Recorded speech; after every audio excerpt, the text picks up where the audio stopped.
y'all? Mr. Zoo Nation, aka Savage Armor General Giraffe, and welcome to another episode of Deck Building Theory.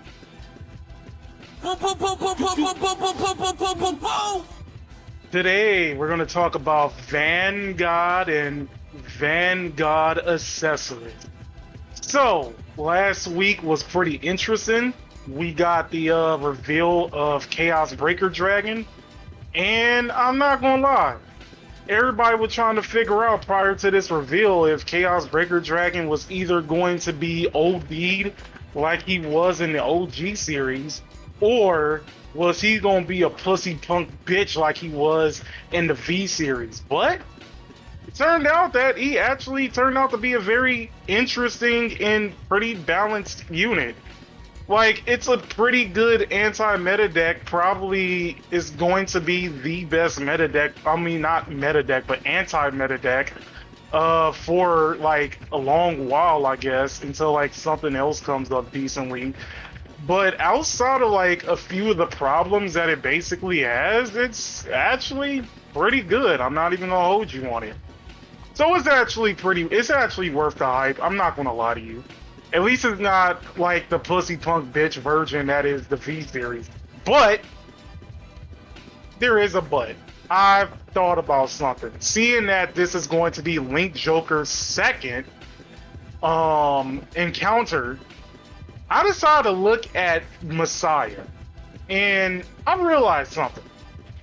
Out of all the stride sets, Messiah is the only one that wasn't busted on release.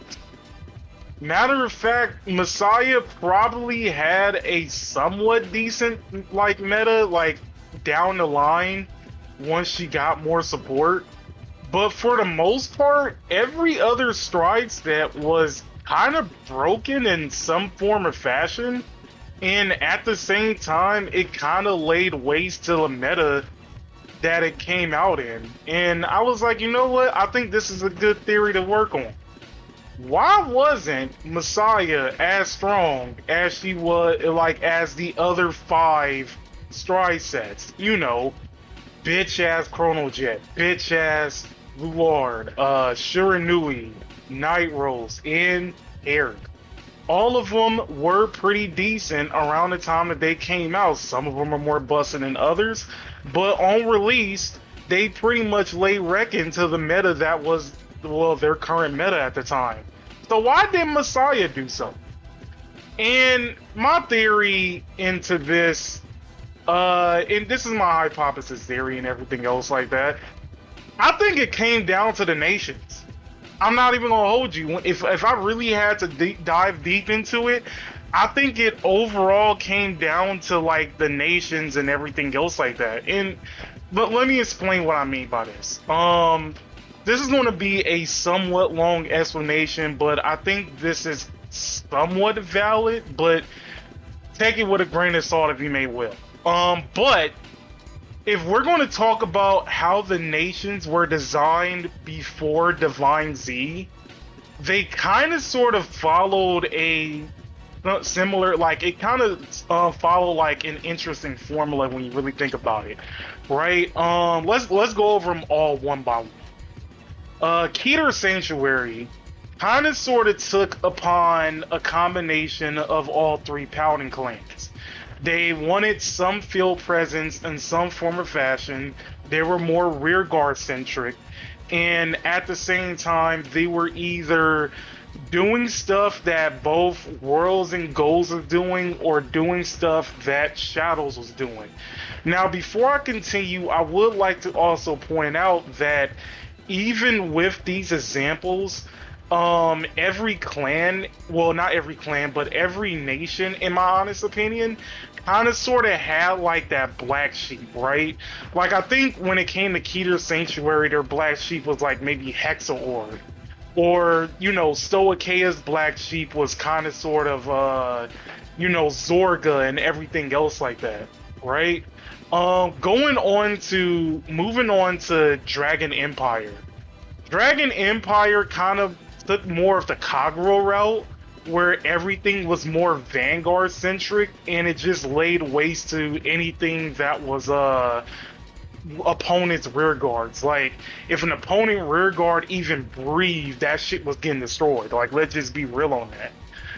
For Dark States, Dark States kind of did a combination of Pale Moon and Dark Irregulars, where like they both centered around, you know, your soul, where you're using the soul as a secondary hand, or you're using the soul as like a resource or anything else like that. Anything soul related, you were either taking stuff out of the soul and then attacking with it, or you were stocking up your soul and profiting off of it at the same time.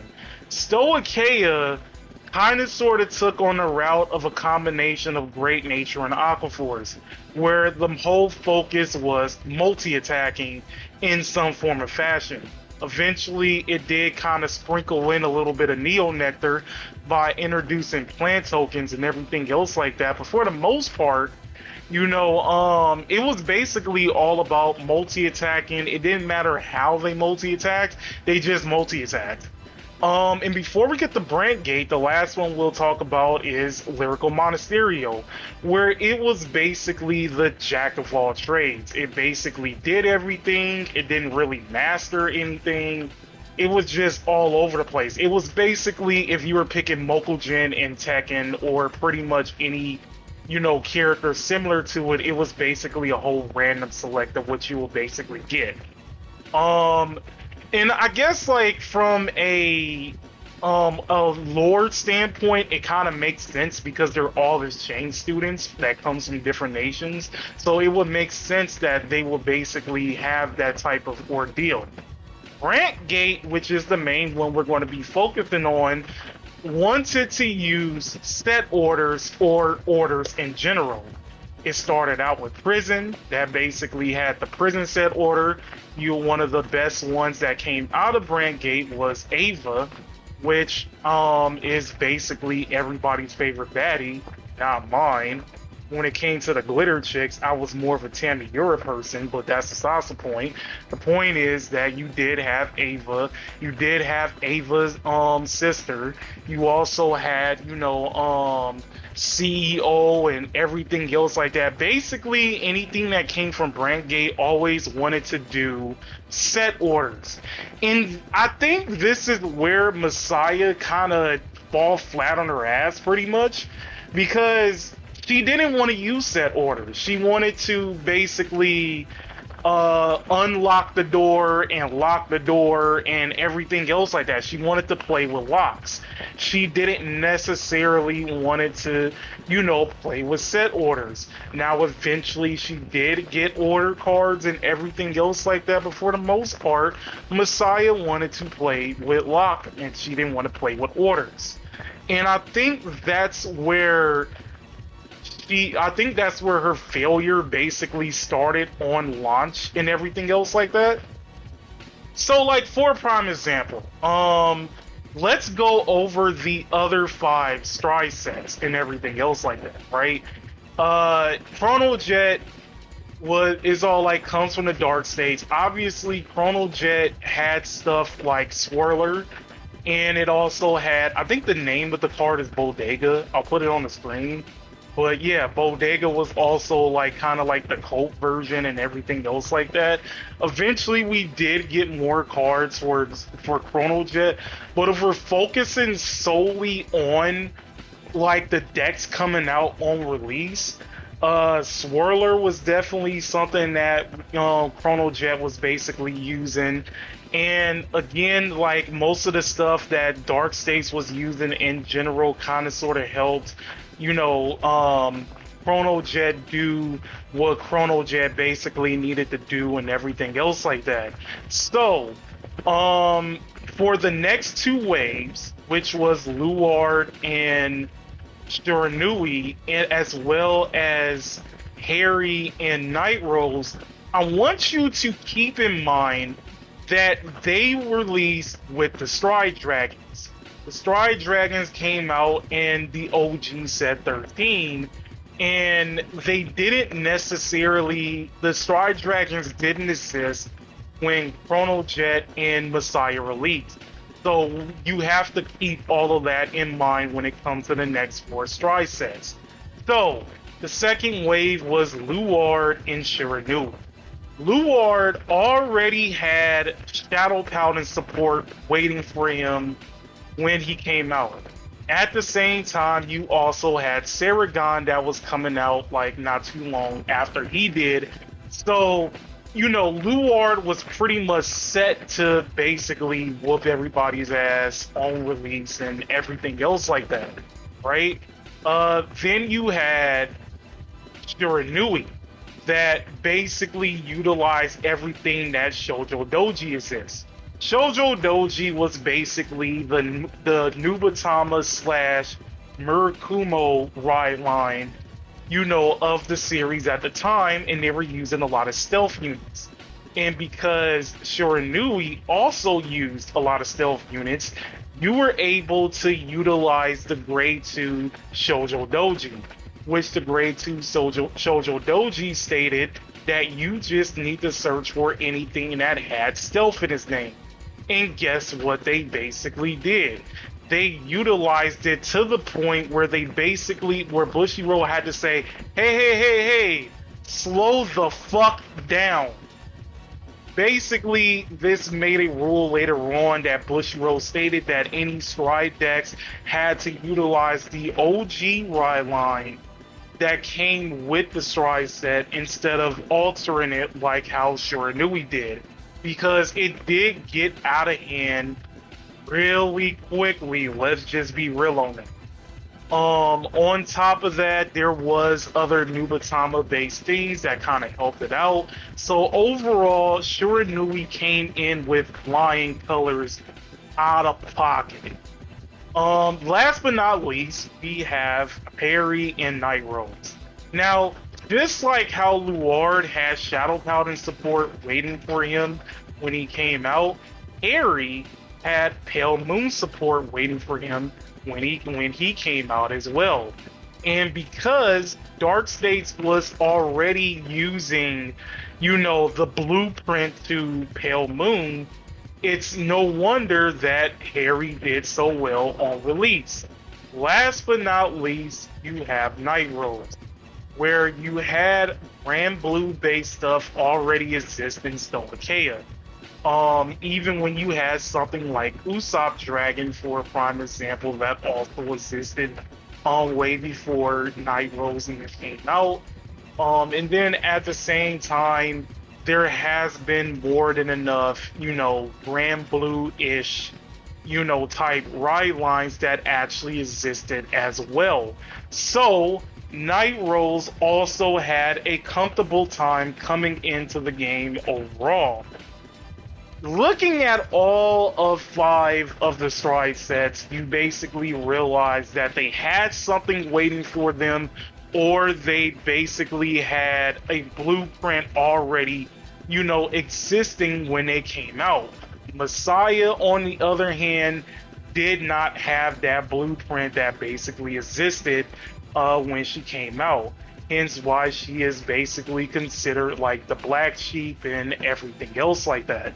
So, when you put all of that into consideration, I think it's safe to say that Messiah didn't do so well on release because she basically got nation screwed when you really think about it. Now, of course, as we look at the current state of Messiah, even with the Stride Dragons, even with the extra support, even with the new Strides and everything else like that, she still doesn't do that well. I'm not even gonna hold you on it. Is she a terrible deck? No. I don't think Messiah is an overall terrible deck. It kind of just seems like one of those things where the support came in way too late and that ship is already sailed. Now that I think about it, even when you look at all of the other encounters that basically came out that's not Stride encounters, they kind of sort of had a good, way of you know, they kind of sort of had a good leeway of actually doing so well when they came out as well. Not all of them were meta, but they had like a good enough blueprint that they didn't get like cucked over, unlike, you know, Messiah did. Like even when you look at, you know, some of the ones that's coming out already, like look at Amon. Like I said, Dark States already had a large Dark Irregulars blueprint, so it definitely makes sense that Amon came in and is actually a pretty decent deck. And then even when you look at Chaos Breaker Dragon, again, there's more than enough blueprint in both rank gate support and, you know, Messiah support that you don't necessarily have to have Messiah in the main, by the way, that you can actually utilize Chaos Breaker Dragon really well as well. So at the end of the day, that's just my theory. I usually, what I want to do in deck building theories is basically come up with a reason why my theory can be debunked. And to be honest, I can't necessarily see anything that can really debunk my theory, really. But at the end of the day, that's basically what I'm going with. If you like videos like this, like, comment, subscribe, do whatever. But my name's Mr. Zoo Nation, aka Savage Armor Jones Giraffe, signing out.